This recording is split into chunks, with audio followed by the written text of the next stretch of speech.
Hey everyone, welcome back for another deep dive with us. Always glad to be back. And today we're looking at something that I bet you've seen online a lot. Oh, yeah, for sure. Let this radicalize you.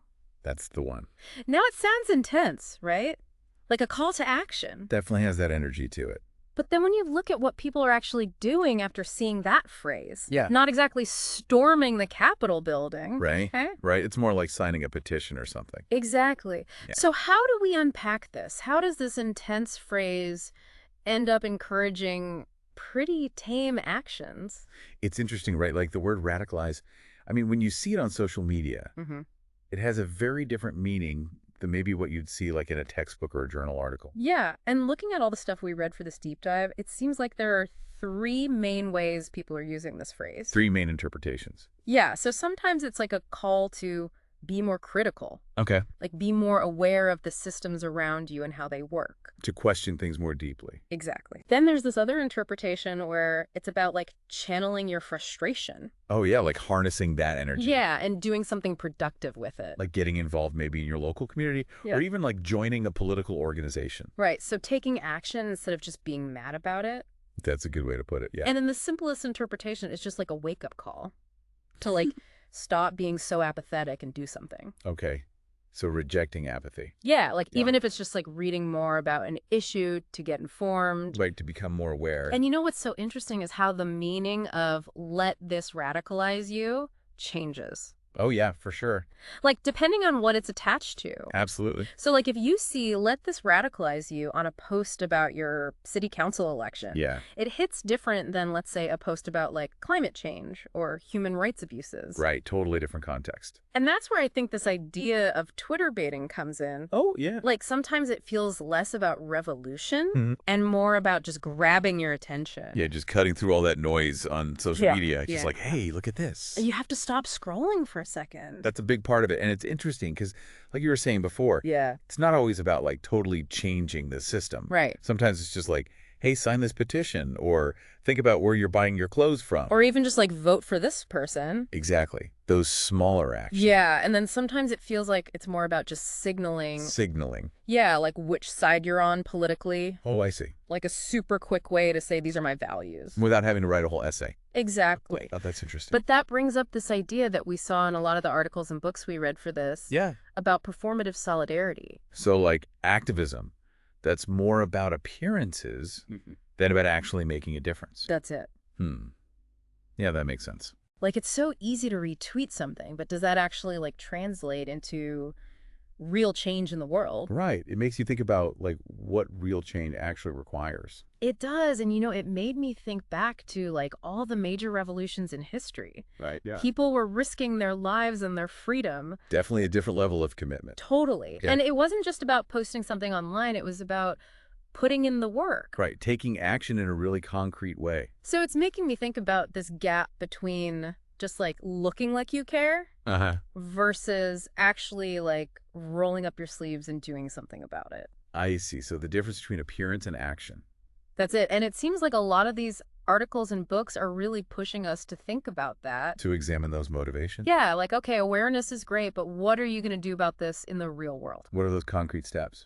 Exactly. And one critique that kept coming up was how social media focuses so much on like catchy slogans and viral moments. Yeah. Those things that grab your attention. Yeah, but then we're not really dealing with how to actually change these systems that are causing problems. Right. It's prioritizing visibility over substance. Exactly. And that's where clicktivism comes in, right? Well, like you're doing something by clicking like, but are you really? Yeah, it feels good to click that button, but is it actually changing anything? It's a good question. Yeah. And it's also weird how revolutionary language, like the word radical, Oh, yeah. it's almost become meaningless now. It's lost its impact. Totally. It's like it's been watered down. And that makes it harder to have serious conversations about actually changing things. You know, this critique of the phrase, let this radicalize you, Yeah. it's not a new thing. Yeah. It really echoes those criticisms of performative allyship that we've been hearing for decades. Totally. And we saw some really great examples in the stuff we read. Oh, yeah. Like what? Well, like Malcolm X, he was really critical of white liberals who offered sympathy but didn't want to change the systems that benefited them. Right. So it's not enough to just say, You support something. Exactly. You have to actually be willing to give up something. Yeah, and we also found this great example from Phil Ox. Oh, the folk singer. Yeah, he had this song called Love Me, I'm a Liberal. I love that song. It's so good, and it really makes fun of those people who talk about change Yeah. but aren't willing to get involved in the messy work of actually making it happen. Armchair activists. Yes. It's amazing how relevant those critiques still are today. Right. It's like this tension between talking about change and actually doing the work is always there. Yeah, like, are you willing to get uncomfortable to make sacrifices? Are you willing to put in the effort for real change? It's a big question. And all of this really made me think about privilege. Oh, yeah. Because it's often the people who benefit from the way things are who have the most to lose if things change. That's true. It's easier to just stay quiet or offer, like, symbolic support. Yeah, than to actually challenge the system that's giving you advantages. That makes sense. So it's like performative activism becomes this way to show that you're a good person without actually risking anything. Interesting. And this brings up a really big contradiction. What's that? We're trying to change these systems of power Ah. by using tools that are part of those very systems. Oh, yeah, that's a good point. It's almost like trying to put out a fire with gasoline. Uh-huh. Yeah, that's a good analogy. And one of the things we read that I thought was really interesting was this idea from Marshall McLuhan Oh, yeah, what was it? that the medium is the message. Okay. So like the way we communicate shapes not only how the message is received, but also the message itself. So how we talk about something changes the meaning of what we're saying. Exactly. That's fascinating. And so when you think about that in the context of activism on social media, Yeah. it raises a lot of questions. Definitely. Because social media platforms are literally designed to make money from our attention. It's all about engagement.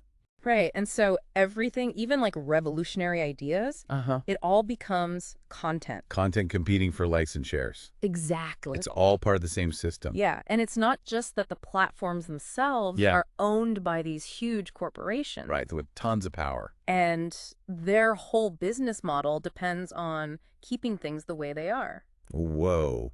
So it's like we're trying to change the world using tools that are designed to prevent change. Right. It's like, can you actually dismantle the master's house using the master's tools? That's a powerful question. It is. And actually, one of the sources had this amazing quote from Audre Lorde. Oh, the writer and activist? Yeah, she said, "The master's tools will never dismantle the master's house." Wow, that's so powerful. Right. And it really gets to the heart of this dilemma. It does, because social media is designed to promote what's popular. Yeah. And what's not threatening. And what keeps those power structures in place. Right. So then the question is, how do we break free from that? How do we use these tools for real change? So it feels like we're kind of stuck. Like we're raising awareness online, Yeah. but we're not actually getting to the root of the problems. Right, we need to go deeper.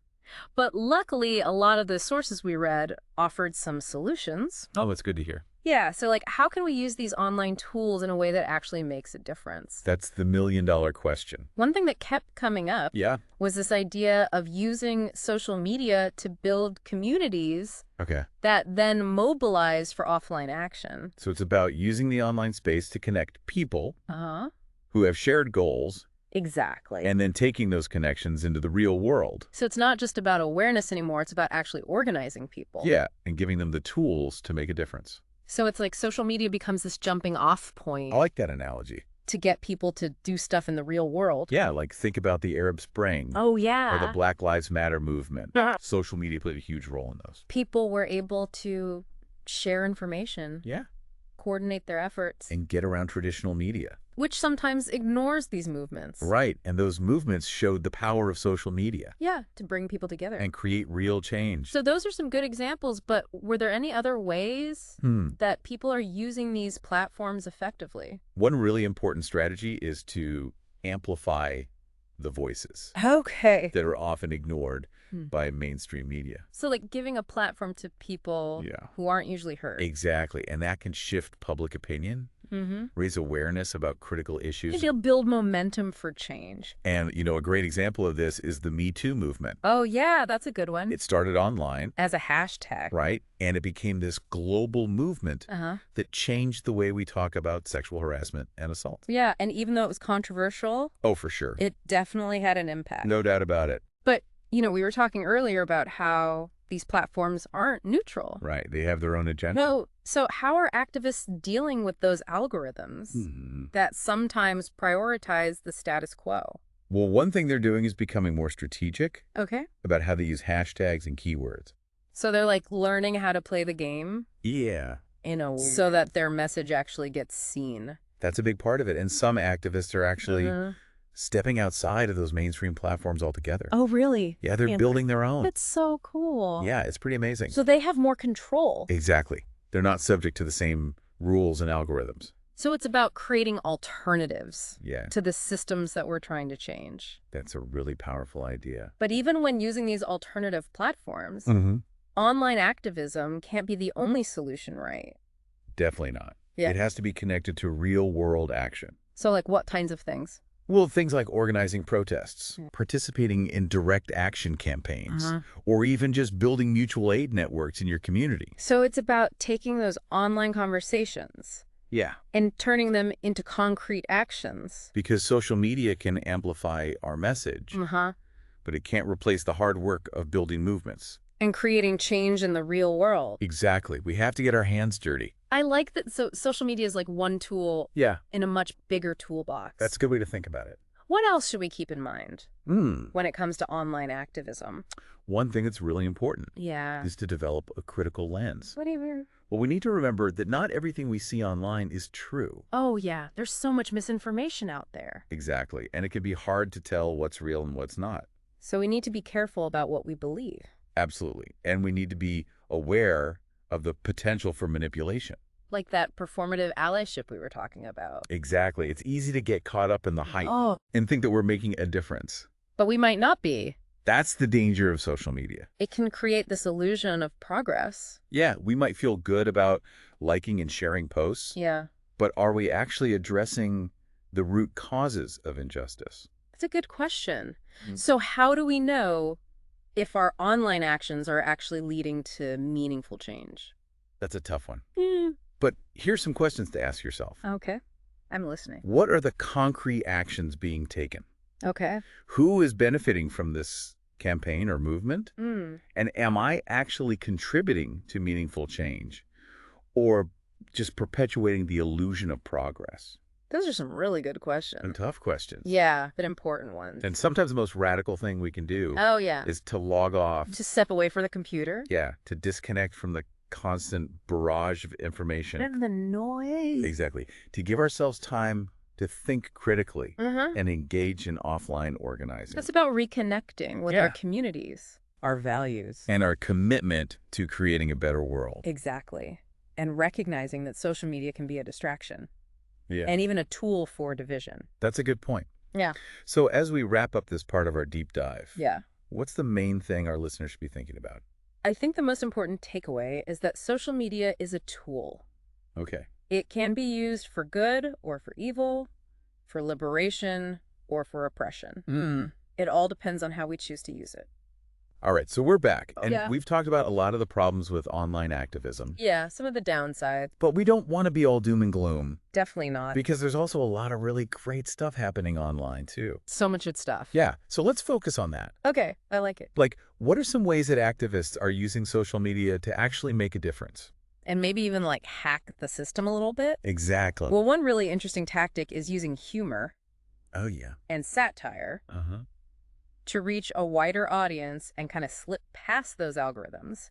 Because, let's be real, a funny meme Yeah. is way more likely to go viral than a super long article. Haha, totally. And I've seen some accounts that are brilliant at this. Me too. They use humor to point out hypocrisy or injustice. Yeah, and make these complicated issues easier to understand. It's like sneaking in those veggies with a side of mac and cheese. I love that analogy. Right. It's about making it fun and engaging. And it's not just about getting laughs. No. It's about using humor to challenge those narratives. Yeah, to wake people up a little And bit. to start conversations that might not happen otherwise. Exactly. So it's a way to make people think without feeling like they're being lectured to. That's the key. So humor, authenticity, what else? Mm? Give me one more example of activists using social media in a really creative way. Okay. Well, another strategy that's been really effective Yeah. is focusing on building real connections Okay. and fostering genuine dialogue. So it's not just about broadcasting your message No, it's about actually engaging with people. and listening to what they have to say. Yeah, because at the end of the day, movements are built on relationships, Uh-huh. trust, and shared values. So it's about creating communities. Yes. Where people feel seen and heard. And supported. Yeah, not just trying to get more followers. Right. It's about quality over quantity. And that takes time and effort. For sure. And a willingness to talk to people who might disagree with you. That's a big one. It's about building bridges instead of just yelling into the void. Love that image. So humor, authenticity, building connections, what else? Anything else come to mind? Okay. One more thing that's really inspiring Yeah. is the rise of mutual aid networks. Oh, yeah. Especially during the pandemic. Right. And other crises. Mm-hmm. Social media has become this amazing tool for connecting people in need Yeah. with people who have resources to share. Like, I've seen so many examples of this. You do. Like neighborhood groups organizing food drives, Yeah. online communities raising money to help people pay their rent. It's incredible. It really is. And it's a great example of how social media can facilitate Yeah. grassroots solidarity and direct action. It's about people coming together Yeah. to support each other. Without relying on institutions or hierarchies. That feels very much in line with the spirit of true radicalism. Definitely. It's not just talking about change. It's Yeah. about actually creating systems of care and support. In our own communities. Exactly. So it's about recognizing that we're all interconnected. And taking responsibility for one another. So as we wrap up this whole deep dive into let this radicalize you, Yeah. what's the key takeaway? I think the most important thing to remember Mm-hmm. is that social media is just a tool. Okay. It can be used for good or for bad. For liberation or for oppression? Exactly. It all depends on how we choose to use it. It's a reminder that we have a choice. Yeah, we have the power to shape these platforms. We need to be critical thinkers, Absolutely. careful about what we believe. And most importantly, active participants in creating the world we want to see. Because real change doesn't happen just by posting online. It happens in the streets, in our communities, in the choices we make every day. So let this deep dive radicalize you. In the truest sense of the word. Challenge the status quo, question everything. And never stop fighting for a more just and equitable world. And remember, the revolution will not be tweeted. It will be organized, it will be sustained, and it will be built on love, solidarity, and a commitment to justice for all. That's it for this episode of The Deep Dive. Thanks for having me. Thanks for joining us. Until next time, stay curious and keep questioning everything.